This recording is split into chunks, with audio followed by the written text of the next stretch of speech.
Hello, സിന്ദൂരപ്പൊട്ടിൻ്റെ പുതിയൊരു എപ്പിസോഡിലേക്ക് എല്ലാവർക്കും സ്വാഗതം. ചാനൽ ആദ്യമായിട്ട് കാണുന്നവരാണെങ്കിൽ ഒന്ന് സബ്സ്ക്രൈബ് ചെയ്തിട്ട് ലൈക്ക് ചെയ്യണേ. അതുപോലെ തന്നെ ഒന്ന് ഹൈപ്പ് കൂടെ തരണേ കേട്ടോ.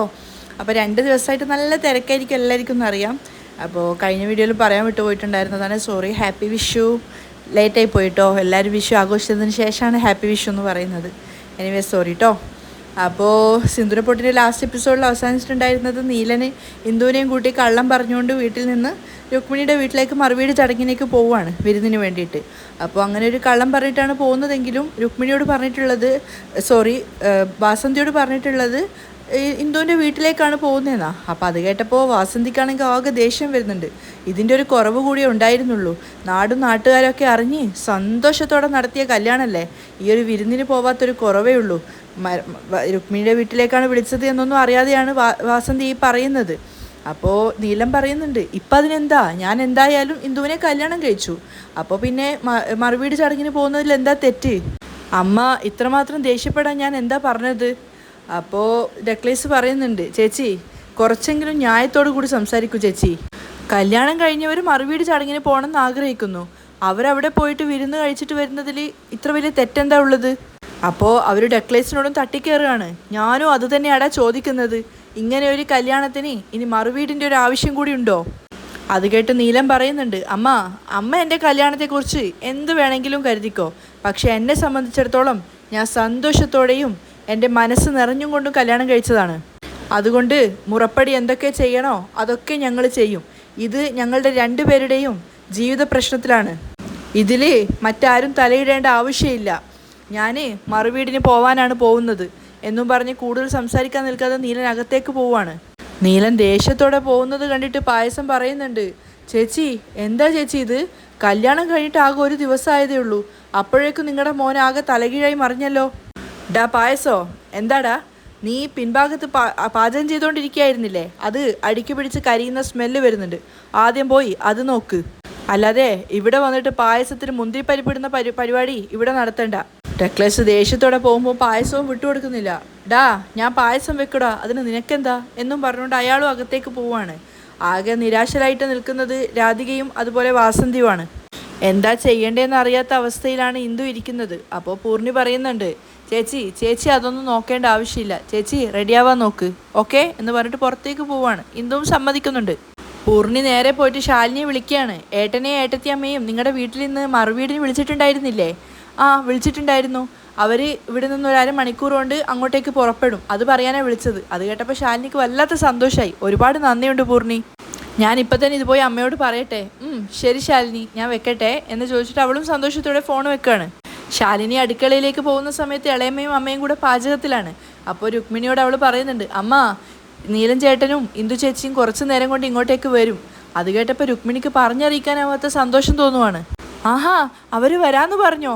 എനിക്ക് വല്ലാത്ത സന്തോഷം തോന്നുവാടി. അവരവരുടെ ആ ഒരു സന്തോഷം മറച്ചു വെക്കുന്നില്ല. അതുപോലെ തന്നെ ഇളയമയ്ക്കും ഒത്തിരി സന്തോഷം ഉണ്ടായിരുന്നു. പെട്ടെന്ന് അവർ ആലോചിച്ചിട്ട് പറയുന്നുണ്ട്, സൗവർണിക വേണമെങ്കിൽ അവിടെ നിൽക്കട്ടെ, ട്രാവൽസിൽ തന്നെ നിൽക്കട്ടെ, നീ എന്തായാലും അവളുടെ ഭർത്താവിനോട് മരുമകനോട് ഇങ്ങോട്ടേക്ക് വരാൻ പറ. നീലം വരുന്ന സമയത്ത് അവനും കൂടി ഉണ്ടെങ്കിൽ 2 പേർക്കും ഇവിടെ ഇരുന്നിട്ട് ഒന്നിച്ച് സംസാരിക്കാനൊരു ആളാവുമല്ലോ. ആ ശരിയമ്മ, ഞാൻ പോയിട്ട് ഏട്ടനെ വിളിക്കാം. എന്നിട്ട് അവർ അനിയത്തിയോട് പറയാണ്, ഞാൻ മാർക്കറ്റിൽ പോയിട്ട് സാധനങ്ങളൊക്കെ വാങ്ങിയിട്ട് വരാം. അയ്യോ ചേച്ചി ഞാനും വരുന്നു ചേച്ചി, വാ എന്നും പറഞ്ഞുകൊണ്ട് 2 പേരും ഒന്നിച്ചാണ് പോകുന്നത്. കുറച്ച് സമയം കഴിഞ്ഞപ്പോഴേക്കും നീലനും ഇന്ദു അങ്ങോട്ടേക്ക് വരുന്നുണ്ട്. വീട്ടിലാണെങ്കിൽ ആരെയും കാണാനായിട്ട് ഇന്ദു കയറി വരുമ്പോൾ തന്നെ വിളിച്ചുകൊണ്ടിരിക്കുകയാണ്, അമ്മ അമ്മ അമ്മ അമ്മ. അപ്പോഴേക്കും എല്ലാ ഭാഗത്തു നിന്നും ഓരോരുത്തരായിട്ട് വന്നിട്ടുണ്ടായിരുന്നു. ശാലിനിയും അതുപോലെ രുക്മിണിയും മരുമകനും മകനും എല്ലാവരും അങ്ങോട്ടേക്ക് വന്നിട്ടുണ്ട്. എല്ലാവരും സന്തോഷത്തോടു കൂടി 2 പേരെയും സ്വീകരിക്കുകയാണ്.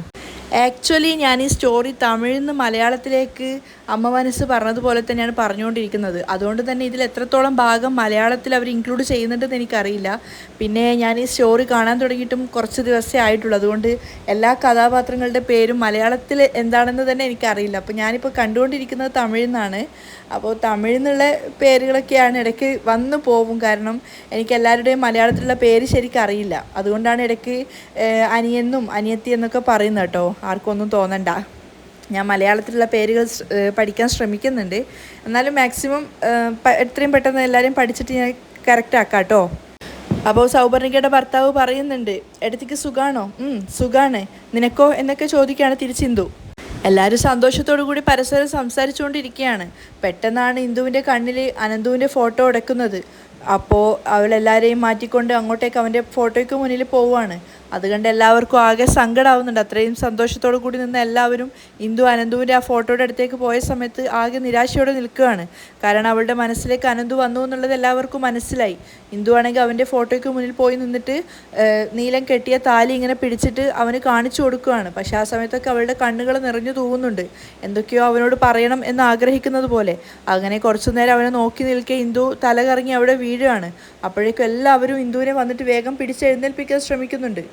എടുത്തി എന്താ പറ്റിയത് എടുത്തി മോളെ എണീക്ക്, ഇന്ദു എണീക്ക് എന്നൊക്കെ പറഞ്ഞിട്ട് രുക്മിണി അവളുടെ തല പിടിച്ചിട്ട് ഇങ്ങനെ വിളിച്ച് ഇതാക്കാൻ ശ്രമിക്കുകയാണ്. അപ്പോഴേക്ക് അനിയൻ പോയി വെള്ളമൊക്കെ എടുത്തു കൊണ്ടുവരുന്നുണ്ട്. പക്ഷെ നീലം മാത്രം ഒന്നും ചെയ്യാനാവാതെ അവിടെ നിൽക്കുവാണ്. പക്ഷേ എത്ര തന്നെ വിളിച്ചിട്ടും ഇന്ദുവിന് ബോധം വരുന്നുണ്ടായിരുന്നില്ല. പക്ഷേ ഇതൊക്കെ അവിടെ ഇരുന്നു കൊണ്ട് രുക്മിണി ചിന്തിച്ച കാര്യങ്ങളാണ്. രുക്മിണി ഇങ്ങനെ ആലോചനയിൽ നിൽക്കുന്ന സമയത്ത് അവരുടെ അനിയത്തി അവരെ വിളിക്കുന്നുണ്ടായിരുന്നു. ചേച്ചി എന്താ മർഗതം, നോക്ക്, ഇതാ നിങ്ങൾ വരാൻ പറഞ്ഞിട്ടല്ലേ ഇവൻ വന്നിട്ടുള്ളത്. എന്നിട്ട് ഇതൊന്നും ശ്രദ്ധിക്കാതെ നിങ്ങൾ ഏതു നേരത്തും സ്വപ്നലോകത്ത് തന്നെയാണല്ലോ.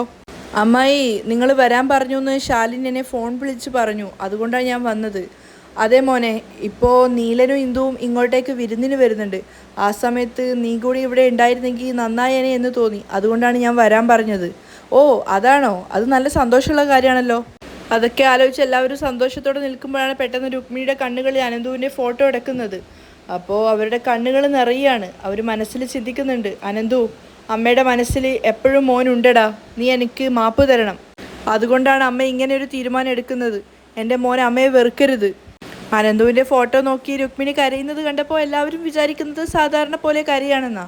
പക്ഷെ എല്ലാവരും ഞെട്ടിച്ചുകൊണ്ടാണ് രുക്മിണി പറയുന്നത്, മരുമോനെ, ഈ ഫോട്ടോ ഇവിടെ നിന്ന് അഴിച്ചു മാറ്റണം. അത് കേട്ട സമയത്ത് എല്ലാവർക്കും ഷോക്കായിട്ടുണ്ടായിരുന്നു. അമ്മായി എന്തൊക്കെയാണ് ഈ പറയുന്നത്? ഫോട്ടോ അഴിച്ചു മാറ്റാനോ? ആ, ഞാൻ ശരിക്കുമാണ് മോനെ പറഞ്ഞത്, ഫോട്ടോ അഴിച്ചു മാറ്റ്. അപ്പോൾ ശാലിനി ചോദിക്കുന്നുണ്ട്, അമ്മയ്ക്ക് എന്താ ഭ്രാന്ത് പിടിച്ചോ? എന്തിനാ ഏട്ടൻ്റെ ഫോട്ടോ ഇപ്പോൾ ഇവിടുന്ന് മാറ്റുന്നത്? അല്ല മോളെ, ഇന്ദു ഇങ്ങോട്ടേക്ക് വരുന്ന സമയത്ത് അവൾക്ക് അനന്തുവിൻ്റെ ഫോട്ടോ കണ്ടു കഴിഞ്ഞാൽ ഇത് കാണുമ്പോൾ അവൾക്ക് വല്ലാത്ത സങ്കടമായിരിക്കും.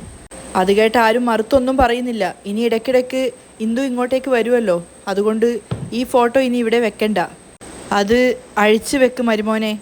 അത് കേട്ട് അവർ വല്ലാത്ത വിഷമത്തോടെയാണ് അത് സംസാരിക്കുന്നതെന്ന് എല്ലാവർക്കും മനസ്സിലാവുന്നുണ്ട്. മാത്രമല്ല രുക്മിണി കണ്ണു തുടച്ചുകൊണ്ട് ശാലിനിയോട് പറയുകയാണ്, ശാലിനി, അത് വാങ്ങിക്കൊണ്ടുപോയി റൂമിൽ വെക്ക്. അപ്പോൾ അവരുടെ അനിത്യയും ദേഷ്യത്തോടെ പറയുന്നുണ്ട്, ചേച്ചിക്ക് എന്താ വട്ടാണോ? ഇന്ദുവിന് വേണ്ടിയിട്ട് എന്തിനാ നമ്മുടെ മോൻ്റെ ഫോട്ടോ ഇവിടുന്ന് മാറ്റാൻ വേണ്ടി പറയുന്നത്? എൻ്റെ മകൻ എപ്പോഴും എൻ്റെ മനസ്സിനകത്ത് തന്നെയുണ്ട്. അവൻ്റെ ഫോട്ടോ ഇങ്ങനെ കൺമുന്നിൽ കണ്ടാൽ മാത്രമേ എനിക്ക് അവനോടുള്ള സ്നേഹം നിങ്ങൾക്കൊക്കെ ബോധ്യമാകൂ എന്നുണ്ടോ? രുക്മിണി കരഞ്ഞുകൊണ്ട് പറയുകയാണ്, അനന്തുവിൻ്റെ ആത്മാവ് ഇവിടെ തന്നെയുണ്ട്. ഞാൻ എന്തിനാണ് ഈ ഫോട്ടോ ഇവിടെ നിന്ന് മാറ്റാൻ പറഞ്ഞത് എന്ന് അവൻ എന്തായാലും മനസ്സിലാവും. അത് അവിടെ നിന്ന് എടുത്തോളൂ മരുമോനെ. അങ്ങനെ അയാൾ പോയിട്ട് ആ ഫോട്ടോ അവിടെ നിന്ന് മാറ്റുവാണ്. പക്ഷേ അവന് തന്നെ എടുക്കാൻ വല്ലാത്ത സങ്കടം തോന്നുന്നുണ്ടായിരുന്നു. അതുമാത്രമല്ല, അനന്തുവിൻ്റെ ഫോട്ടോ അവിടെ നിന്ന് മാറ്റിയപ്പോൾ കണ്ടു നിന്ന് എല്ലാവർക്കും സങ്കടമാവുകയാണ്. പക്ഷെ ആ ഫോട്ടോ തിരിച്ചു കൊണ്ടുവന്ന് രുക്മിണിയുടെ അടുത്ത് വന്നിട്ട് അവൻ പറയുന്നുണ്ട്, നിങ്ങളെടുത്ത തീരുമാനം ശരി തന്നെയാണ് അമ്മായി. ഇന്ദു ചേച്ചി ഇങ്ങോട്ടേക്ക് വരുന്ന സമയത്ത് ഈ ഫോട്ടോ കാണുകയാണെങ്കിൽ നിങ്ങൾ പറഞ്ഞതുപോലെ തന്നെ അത് വല്ലാത്ത വേദനയുള്ള കാര്യം തന്നെയാണ്. തന്നെ അയാൾ മനസ്സിലാക്കിയതിൽ രുക്മിണിക്ക് സന്തോഷം തോന്നുന്നുണ്ടായിരുന്നു. അതിനുശേഷം ശാലിനിയോട് ആ ഫോട്ടോ എടുത്തുകൊണ്ടുപോയി മുറിയിൽ വെക്കാൻ അയാൾ കൊടുക്കുവാണ്. ശേഷം മകനോട് അലമാരയിലുണ്ടായിരുന്ന ഇന്ദുവിൻ്റെയും അനന്തുവിൻ്റെയും കല്യാണ ഫോട്ടോ കൂടി എടുത്ത് മാറ്റാൻ വേണ്ടി പറയുകയാണ്.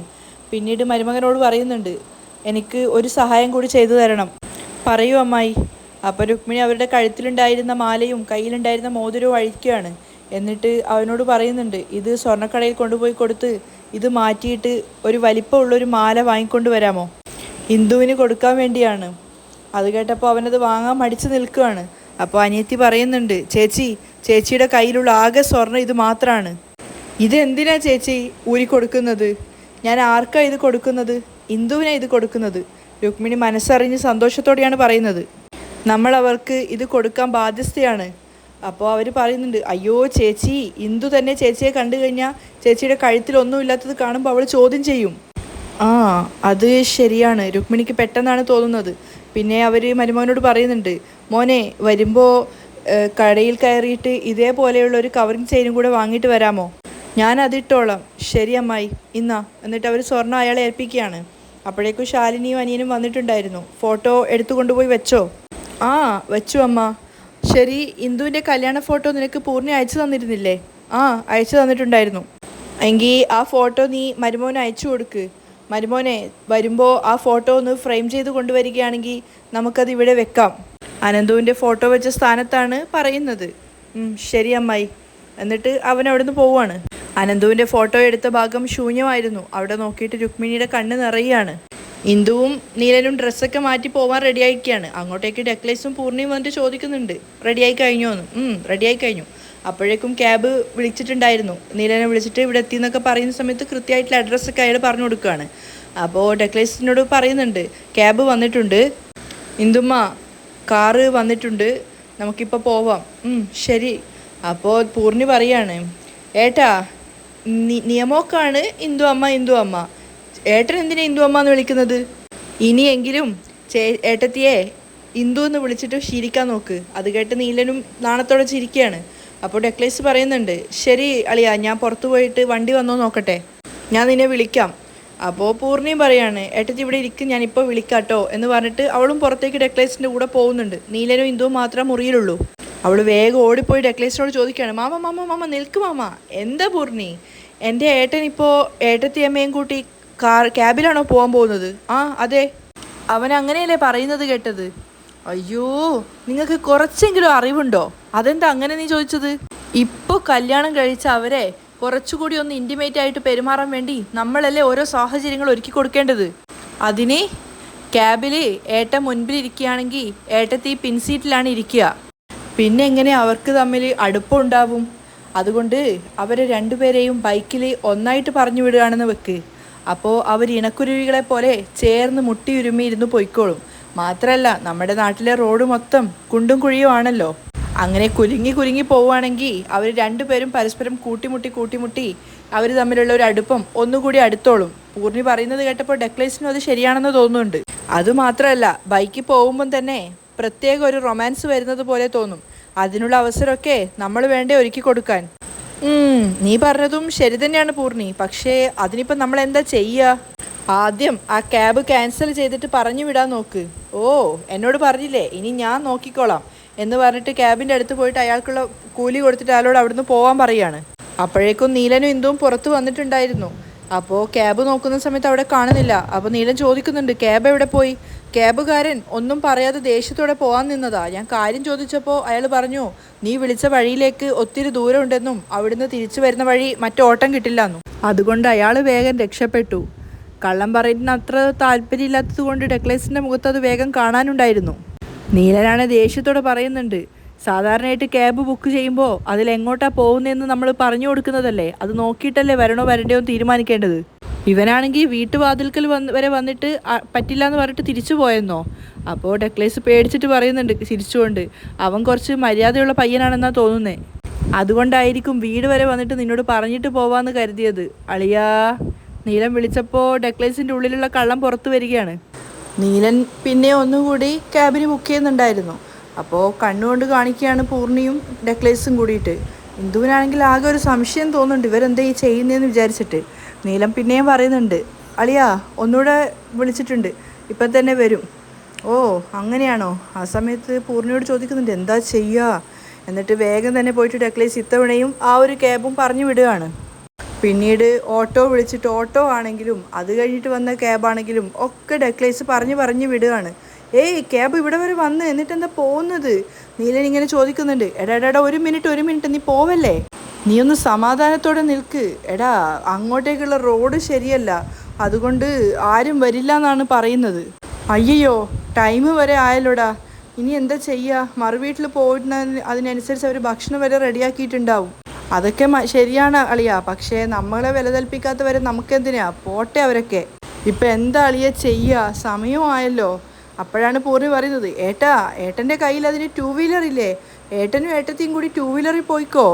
ആ അതാണ് കറക്റ്റ്. ഡെക്ലേസും അത് ശരിവെക്കുകയാണ്. അത് കേട്ടപ്പോൾ ഇന്ദുവും നീലനും പരസ്പരം മുഖത്തോട് മുഖം നോക്കുകയാണ്. എന്താ നീ പറഞ്ഞത്, 2 വീലറാ? നീലനും ആകെ പരിഭ്രമത്തോടെ പറയുന്നുണ്ട്.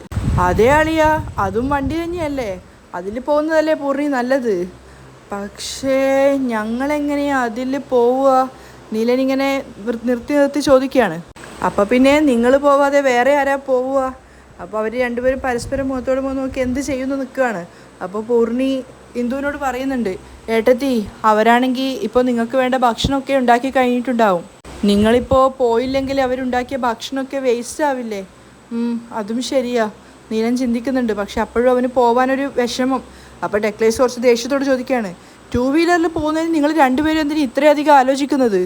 ഒരു നിമിഷം നീ നോക്കിക്കോ എന്ന് പറഞ്ഞുകൊണ്ട് മാജിക് എന്ന പോലെ വണ്ടിയുടെ ചാവിയൊക്കെ കാണിച്ചു കൊടുക്കുകയാണ് ഡെക്ലേസ്. എന്നിട്ട് നീലനോട് പറയുന്നുണ്ട്, നീ സിസ്റ്ററേയും കൂട്ടിയിട്ട് വാ, ഞാൻ വണ്ടി റെഡിയാക്കി വെക്കാമെന്ന് പറഞ്ഞിട്ട് അത് ഉമ്മറത്തേക്ക് കൂട്ടിക്കൊണ്ട് വരികയാണ്. അങ്ങനെ ഇന്ദുവും നീലനും കൂടി പുറത്തേക്ക് വന്നിട്ടുണ്ട്. നീലനോടും ഇന്ദുവിനോടുമായിട്ട് അവർ രണ്ടുപേരും പറയാണ് വണ്ടി കയറാൻ. അപ്പോഴാണ് ഇന്ദു നീലനോട് ചോദിക്കുന്നത്, സർ നിങ്ങൾ വേണമെങ്കിൽ ബൈക്കിൽ മെയിൻ റോഡ് വരെ പോയിട്ട് അവിടെ ഏതെങ്കിലും ഓട്ടോ ഉണ്ടെങ്കിൽ ഓട്ടോ ഇങ്ങോട്ടേക്ക് വിടാമോ? ആ ശരി ഇന്ദു അമ്മ എന്ന് പറഞ്ഞിട്ട് നീലം വേഗം വണ്ടി കയറാൻ പോകുന്നപ്പോഴേക്കും പൂർണ്ണിക്കും ഡെക്ലേസിനും ദേഷ്യം വരുന്നുണ്ട്. ഏയ് നീ എന്താ ശരിയെന്നും പറഞ്ഞിട്ട് പോകുന്നത്? അതല്ലേ ആദ്യം പറഞ്ഞത് നിങ്ങൾ പോകുന്ന വഴിയിലേക്ക് ഒരു വണ്ടിക്കാരും വരില്ല എന്ന്. അതും ശരിയാണല്ലോ, നീലൻ ചിന്തിക്കുന്നുണ്ട്. അപ്പോൾ ഇന്ദു പറയുന്നുണ്ട്, അങ്ങനെയാണെങ്കിൽ ഞാൻ മാരി ചേച്ചി ഒന്ന് വിളിച്ച് നോക്കട്ടെ എന്ന് പറഞ്ഞിട്ട് അവൾ ഫോൺ എടുക്കുകയാണ്. അത് വേണ്ട, ഞാൻ സ്റ്റാൻഡിലുള്ള എല്ലാ ഓട്ടോക്കാരെയും വിളിച്ചതാ. ആരും ഇപ്പോൾ ഓട്ടോ സ്റ്റാൻഡിലില്ല, എല്ലാവരും സവാരിക്ക് പോയിരിക്കുകയാണ്. അത് കേട്ട് ഇന്ദുവിന് ആകെ നിരാശയാവുകയാണ്. അപ്പോൾ പൂർണ്ണിയാണെങ്കിൽ ഇങ്ങനെ പറഞ്ഞുകൊണ്ടേ ഇരിക്കുന്നുണ്ട്, നിങ്ങൾ രണ്ടുപേരും ഇങ്ങനെ ആലോചിച്ചിട്ട് കളയുന്ന സമയം കൊണ്ട് ആ വീട്ടിലുണ്ടാക്കിയ ഭക്ഷണമൊക്കെ തണുത്താറിപ്പോവും.